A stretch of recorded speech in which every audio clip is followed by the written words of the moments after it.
Oh, wrong show. We got to get the open to the other one. Hold on a second. We're live. You might as well. We're already live. We're live. We're off What's to up, a great everybody? start. Welcome to Dudes Who Bet Daily. Having a little bit of producing issues there. That's why we need to hire a producer, right, Papa Dude? I think you do a fine job. I'm not going to argue with you. You know, that's what we could have kept Aaron in the background for here. Aaron's having a rough time. He's probably watching the show right now. He's got some shitty internet. He was trying to get in here and put a bet in. He had a Churchill bet, but we rained off the turf. Luckily, Magic warned him. So we didn't have to find that out mid-show. But we've got some best bets we're going to come back with. We're going to talk a little bit NBA, a little bit of college football. I'm going to go to the racetrack. Magic not going to CFL for the first time ever in the show's history. They don't play till Sunday. That's why. So we'll talk about that soon as well. But let's kick it off in the NBA here. We didn't take any games here from this one, but there are a couple marquee games, Papa Dude. You've got the Nuggets heading into Boston, laying 4.5, total sitting at 230. Both of these teams are 8-3. Any interest in this game? I'm going to watch this one. I'm not sure if I'm going to bet it yet. Yeah, this is a great game. Denver lets me down a lot. You know, they don't play on the road real well, especially when they go to the East. And so I would lean towards Boston tonight. The NBA is kicking my rear end right now. I'm struggling. I got off to a really good start, but I have really struggled here lately. You know, we don't really have a feel on anything yet in the NBA. But that should be a great game tonight. I just would have to take Boston at home because Denver sometimes doesn't play real well on the road. I would agree with you. I think their defense also could be trouble for the Nuggets here. I thought about taking Boston money line in a money line parlay here. I like the Grizzlies tonight as well against the Timberwolves. Timberwolves 1-2 on the road, Grizzlies 4-1 at home, and just seem to be playing better right now. Like the Kings at the Lakers as well, if you're talking money line. So I thought about firing off a three-part money line parlay, but I ended up with a racing bet as my best bet. Magic, any interest there in that Celtics, the Celtics Nuggets game? The Celtics Nuggets, not so much, but I can tell you if you like the Kings, they're 7-3 against the spread. So if you're liking playing at the Lakers right now, and it teams like the Lakers, I don't follow the NBA religiously, but it seems like when you get in like November, December, those teams with like the big stars, they're just kind of like dicking around because the goal is the playoffs and the championship. Why would you expend a ton of energy in November? So you can catch a team like the Lakers napping on a night like tonight when they think Sacramento is an inferior team. Yeah, it's kind of wild too. I mean, LA, the Lakers are just a train wreck right now. Like you've got LeBron who's in and out. You've got Anthony Davis, lower back injury. Like all of a sudden they're talking about Westbrook for Sixth Man of the Year. When Russell Westbrook is your best player, that's a problem in today's NBA. Other big game from the night, we got the Cavaliers headed into the Warriors, the 8-3 Cavs. So we've talked about quite a bit. We love them on the show. Heading into the 4-7 Warriors, who are currently 0-6 on the road. Luckily, they're playing at home tonight, Papa Dude. Right. Warriors are laying 1.5 here to the Cavs, who have definitely been the better team so far this season. Do you like the 1.5 of the Cavs? Do you want to lay it with the Warriors at home? What's your thoughts on this one? Well, I think it's a must game for Golden State. They got to get rolling. They've been awful. Terrible disappointment. Hard to beat at home. Cleveland's on the back end of a long road trip, I believe. I think they've been on the road for a while. So, yeah, I'm going to go with Golden State tonight. I think Cleveland's ready to get back home and get off the West Coast. Yeah, it's at the end of the road trip can be awfully tough there. Now, Magic, we've got a lot of people talking in the chat about the first race at Del Mar. So I want to at least bring this up. We weren't going to originally cover this race, but this is one that we talked about. So Aaron was scrambling for a best bet. Both of us mentioned the 2-horse in the first race. You want to make the case here for the motion horse coming in with Pratt aboard? Yeah, Sariha, 3-year-old filly for Graham Motion, Irish bred, which is important. Phil D'Amato had there was a note recently when the Del Mar meet starting that Phil D'Amato's stakes winners at on a turf course, every single one of them Irish bred. There's something about Irish breds that just do well at Del Mar. And Graham Motion came here this summer with 2 horses to Del Mar, won back-to-back stakes and went back home with a big smile on his face, and he's going to do it again this weekend.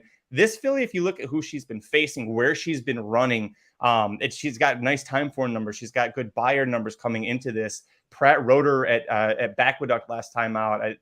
There's a lot to love about this filly. You're just not going to get a good price on her, which is why none of us made her our best bet. But I did see Lord Farquaad, who was always a great person in the chat, asking about if you can get 11-8 fixed odds. She's right now, she's even money. She'll be sub even money. So if you can get her locked in fixed odds above even money, take it.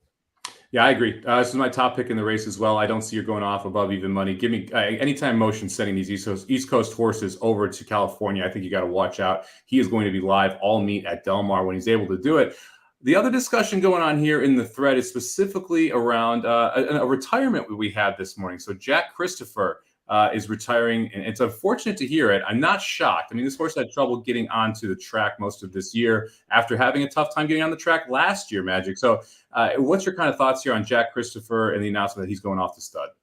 The same thing that when Chad Brown announced he was skipping the Breeders' Cup because the Breeders' Cup vet said they will scratch him because he's not running right, it was all bullshit. We all immediately were like, this is such bullshit. The horse is going to retire. They just brought him to Kentucky to go stand stud. Vekoma did this a couple years ago when it was at Churchill Downs. Or I'm sorry, it was at Keeneland 2 years ago. He hadn't even worked in like 3 months. And they're like, we're going to the sprint. They used the free ticket to get him to Kentucky. All right, we're retiring. And by the way, that farm right there next to us, that's where he's going to stand at. It's unfortunate. And I get Rodney Evans. I know you've been a huge fan of Jack Christopher all year long. We don't like it. It sucks. But it's this. It's the race to the barn for the stud fees for the brood mares. It's everything is driven about breeding. And that's a big reason the industry is kind of doing this, is because everybody's focused on the next step and they're not focused on the racing product. So it's unfortunate. I hate it, but this is the least surprise. I saw that this morning. I was like, all right. I don't think any of us are surprised. We talked about it when he was skipping the Breeders' Cup that we were expecting Jack Christopher head off to the barn. And, Papa Dude, we see Flightline stud fee pop up at $200,000. Right. If he can cover 140 mares, which was the cap, which got rejected, but like that's more than he's ever going to make on the racetrack. So it's tough to say stay away from the track or stay away from the breeding shed to run when his value is never going to be higher. No, and Aaron and I had a big discussion on our show the other night about this. And the bottom line in horse racing is to make money off your horse, right? And I don't like it either. Aaron and I we were talking about Whitmore the other night, and the fact that it was so nice that horse ran as long as he did, which is a problem in horse racing. We don't get to see these stars run very long. He was a gelding, so he got to run longer. He was of no value to them in the breeding shed. And this is where Flightline is going to make his money, know? And the same with Jack Christopher. And the other thing that we've shown, and I don't care what anybody says, they're fragile. These two horses have been fragile through their careers. Guys, use your brains. They would have run more, right? Well, and you only run Flightline 6 times in 2 years? Come on. In Flightline's case, selling 2.5% valued him at over $250 million to insure him, which is what all of these horses get insured once they become foreshore and can't miss stud prospects. Right. It would cost them millions upon millions of dollars. It would cost them more to insure him than they could win racing the horse. Yeah. And right when you get to that point, it makes absolutely no sense from a fiscal side of it to put that horse back out on the racetrack. And it sucks for the fans because it's really unfortunate. It does. And I also I would not breed to Flightline for $200,000 first season. No interest. Because you look at American Pharoah, start out at either 200 or 150, goes down. There's a lot of other studs I would spend my $200,000 on. Now, you got those first classes that often sell for a lot, and that's why people are going to obviously breed to this horse. I mean, you're not going to have trouble filling up those stables. But for my money, I'm not interested for $200,000. Well, you got Gunrunner out there. I don't know what his is, but he's already proven.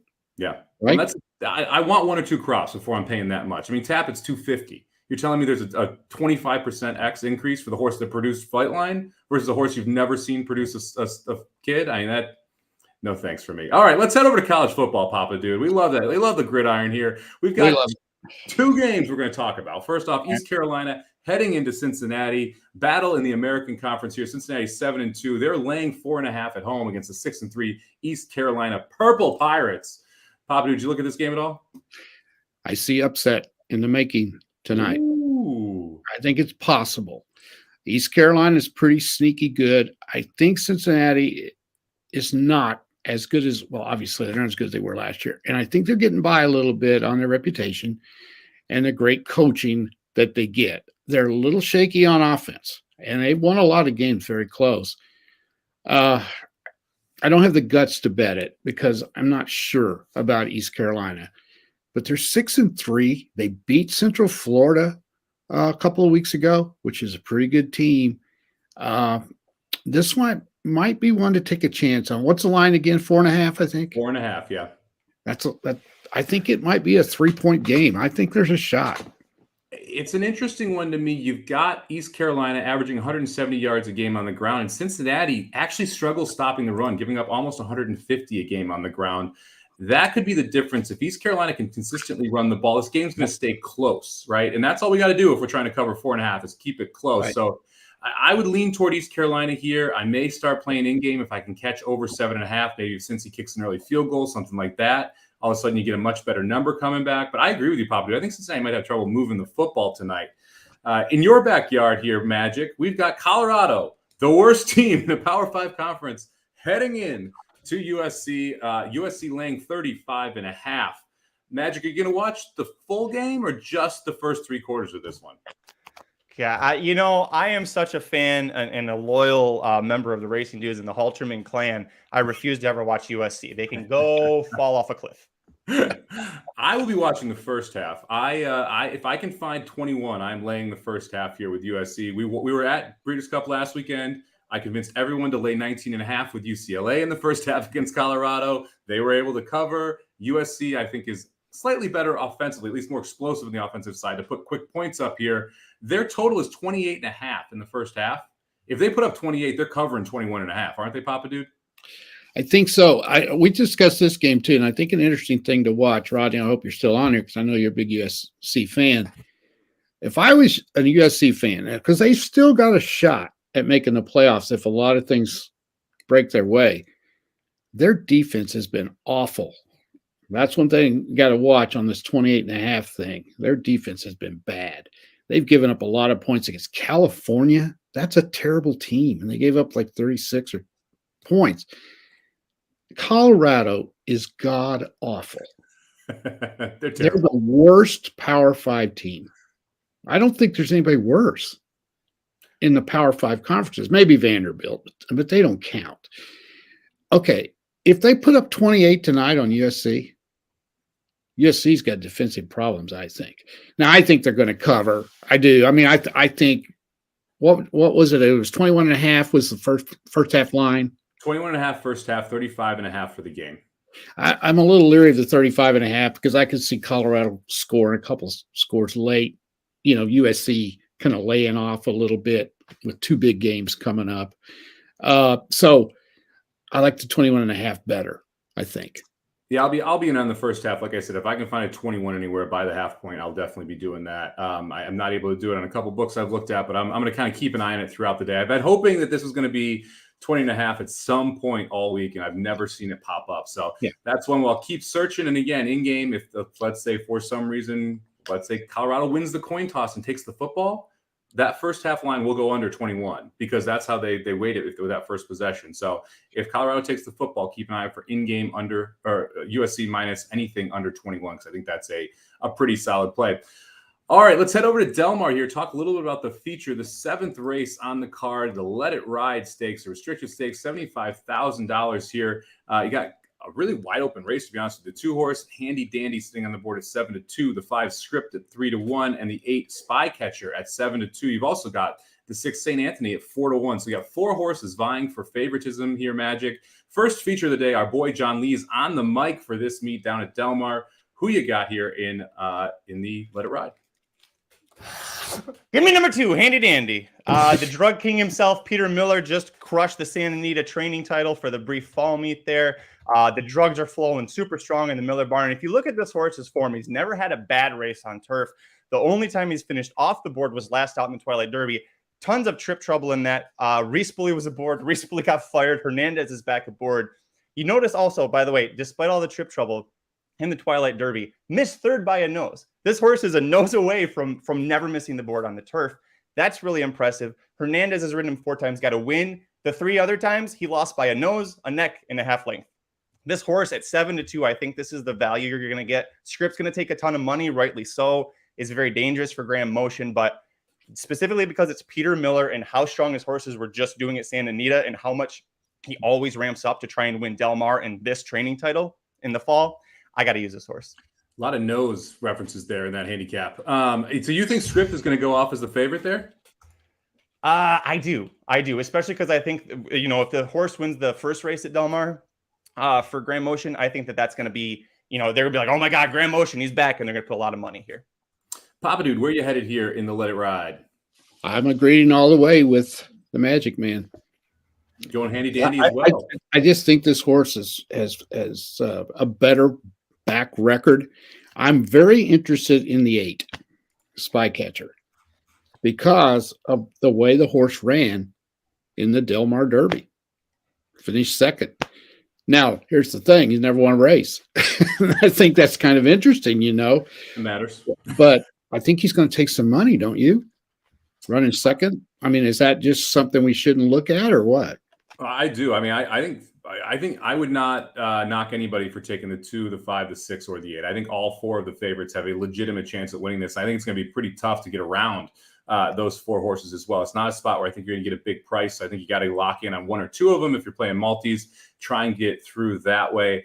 I ended up with the 5 on top here, and I'm probably going to be too deep going 5-6 with Script and St. Anthony. I talk a lot about these East Coast horses coming west. I like St. Anthony's last race at Backwood there. I thought he ran very well. Now you're adding Blinkers, which is a 17% move for Drysdale. You get Pratt aboard.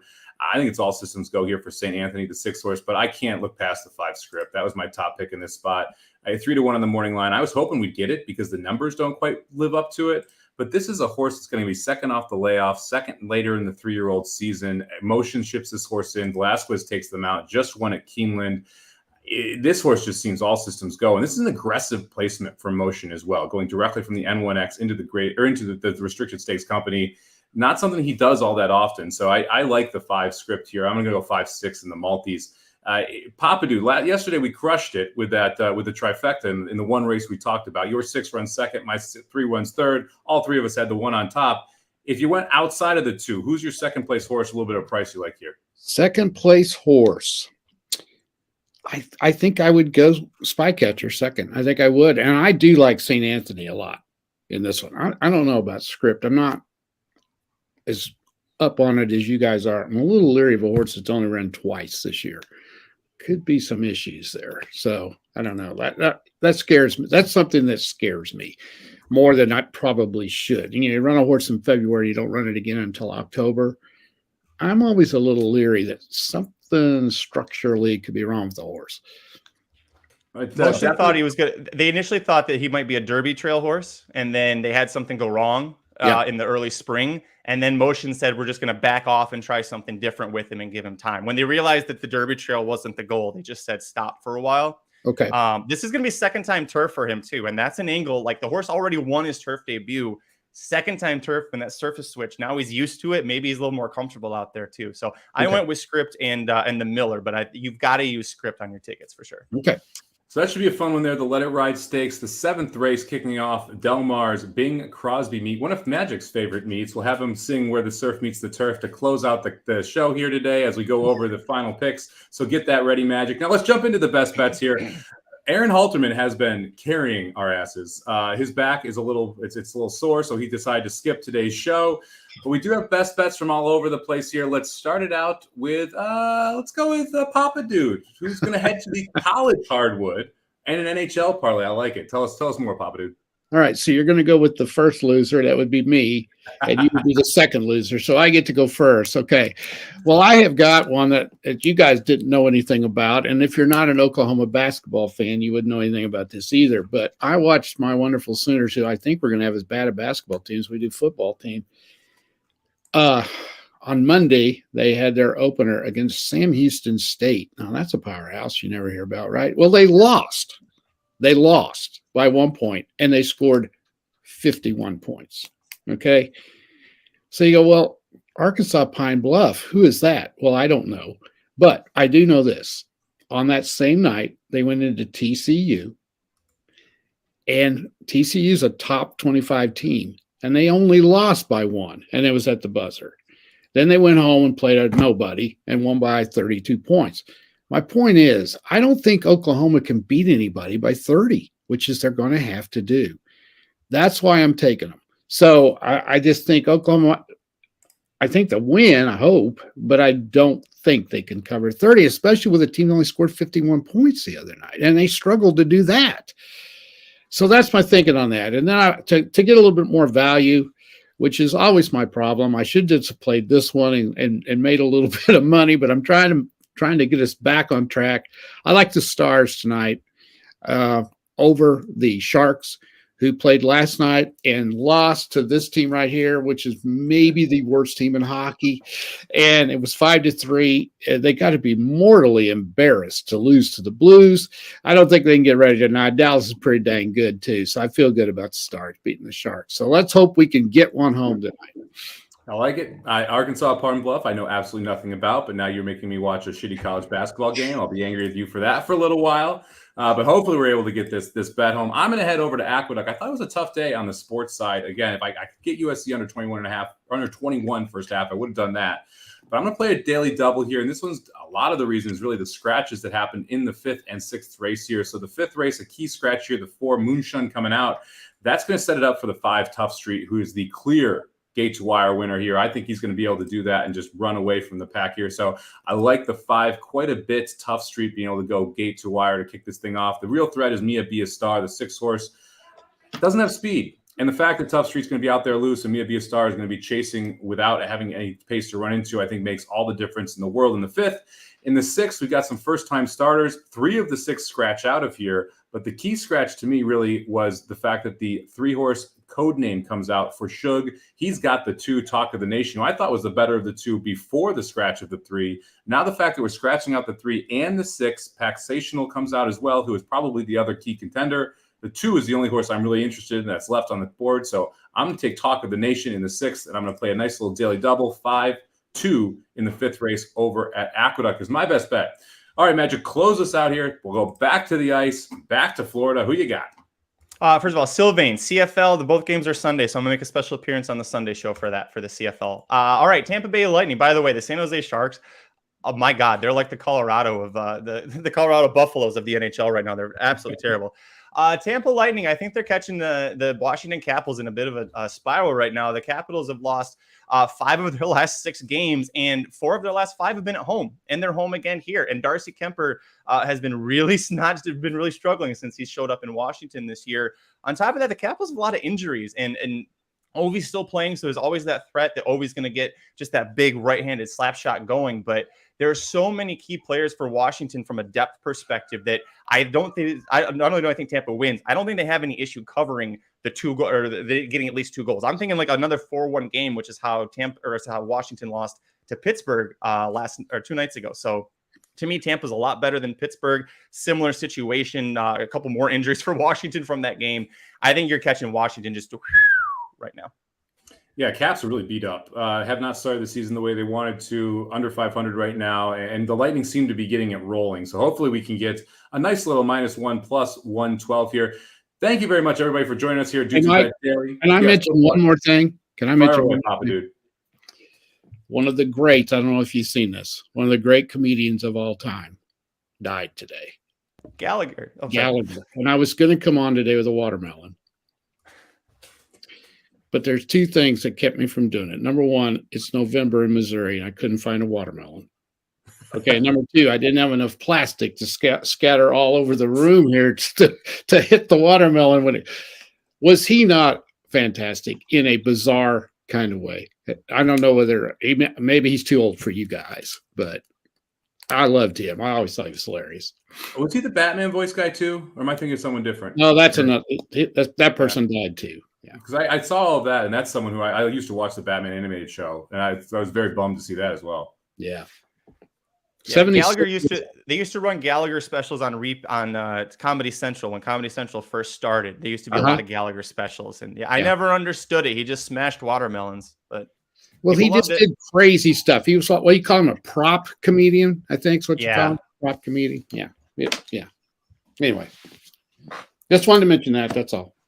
Well, we got to wait to see who the third is. Oh, shit. You're right, Mike. Kevin Conroy died today.